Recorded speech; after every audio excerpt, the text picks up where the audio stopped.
बिस्मिल्लाहिर्रहमानिर्रहीम। अस्सलाम वालेकुम स्टूडेंट्स, कैसे हैं आप लोग। अल्लाह से दुआ है कि आप सब खैरियत से होंगे। तो स्टूडेंट्स, बाकी हम रिवीजन भी ज़रूर करेंगे, लेकिन जहाँ तक हमने काम किया हुआ था उससे मैंने कहा आगे बढ़ाता हूँ।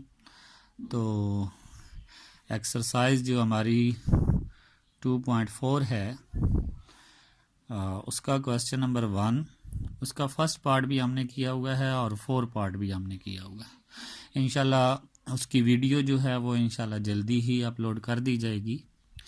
तो पार्ट नंबर जो 2 और 3 है क्वेश्चन नंबर 1 का, वो मैंने आज आपको डायरी सेंड की है, तो इंशाल्लाह वो मैं आपको करवा देता हूँ।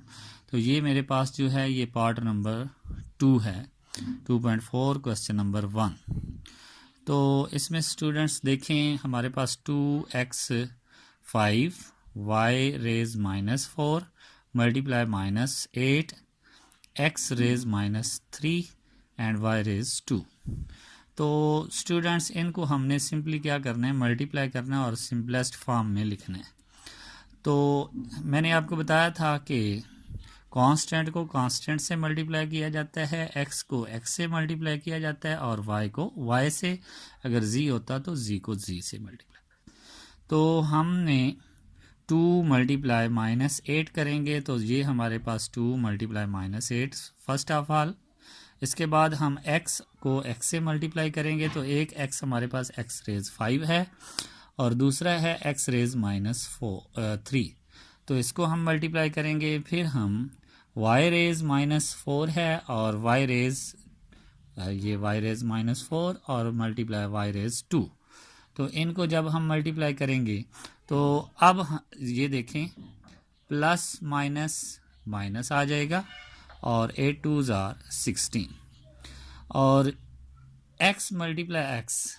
तो मैंने आपको बताया था कि जो सेम वेरिएबल होता है जब उनको मल्टीप्लाई किया जाता है तो उनकी जो पावर होती हैं वो प्लस होती हैं। तो x की जो पावर हैं उनको हम प्लस करेंगे, तो 5 प्लस आगे ब्रैकेट में जैसे ही आगे वाली वैल्यू माइनस में आती तो उसको हम एक बार ब्रैकेट में लिखते हैं। तो 5 प्लस इंटू -3 लिखा और इससे आगे हमने y को y से मल्टीप्लाई किया, तो y पहले -4 प्लस 2। अब ये 2 को मैंने ब्रैकेट में क्यों नहीं लिखा, क्योंकि ये प्लस है। अगर ये माइनस होता तो इसको भी मैं एक बार क्या करता, ब्रैकेट में लिखता। तो अब ये 16 -16 तो ऐसे ही आएगा। अब पहले हम इसकी ब्रैकेट को ओपन करेंगे, तो प्लस माइनस माइनस आ जाएगा 5 -3। इसी तरह इसको हम y को सॉल्व करेंगे तो प्लस माइनस माइनस होगा, 4 में से 2 को माइनस करेंगे तो 2 आएगा और साइन बिग टर्म आ जाएगा। ठीक है स्टूडेंट, समझ आ गई होगी।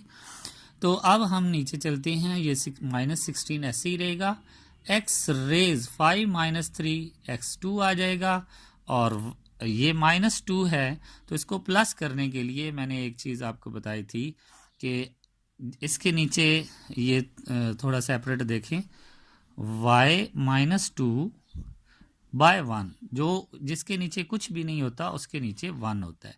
तो जब हम इसका रेसिप्रोकल लेते हैं, मीन्स के डिनोमिनेटर को नोमिनेटर बनाते हैं और नोमिनेटर को डिनोमिनेटर बनाते हैं, तो इनकी पावर जो है वो प्लस माइनस हो जाती है।